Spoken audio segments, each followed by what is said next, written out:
Nyenicubahiro umukuru w'igihugu c'u Burundi ahejeje kugirisha inama indongozi mu rwego rw'inyamiramabi mu karere k'uburaruko, akarere kagizwe n'intara ya Ngozi, Kayanza na Kirundo. Iyo nama ikaba yabereye mu ntara ya Kirundo.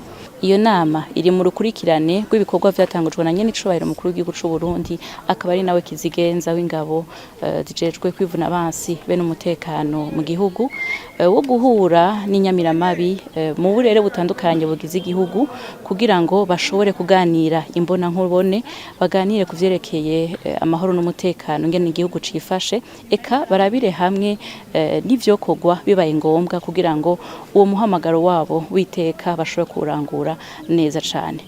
Vyagaragaye rero mu vyegeranyo vyagiye biratangwa yuko igihugu c'u Burundi cifashe neza cane ku vyerekeye amahoro n'umutekano muri kano karere k'uburaruko.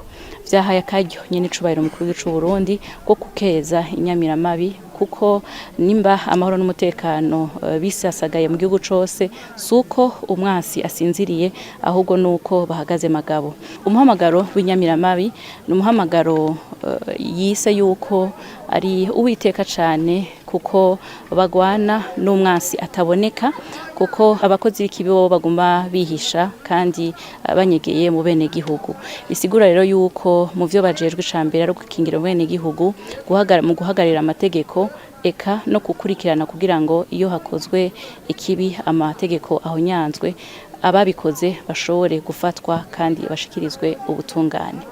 Rero iyo nama yahaye akaryo kandi Nyenicubahiro umukuru w'igihugu c'u Burundi yo kubandanya batera intege kugira ngo bahagararire koko amategeko, kuko igihe cose itegeko rihonyanzwe hari umwene gihugu abakomeretse, haba ku mutima canke ku mubiri canke mutwe yiwe.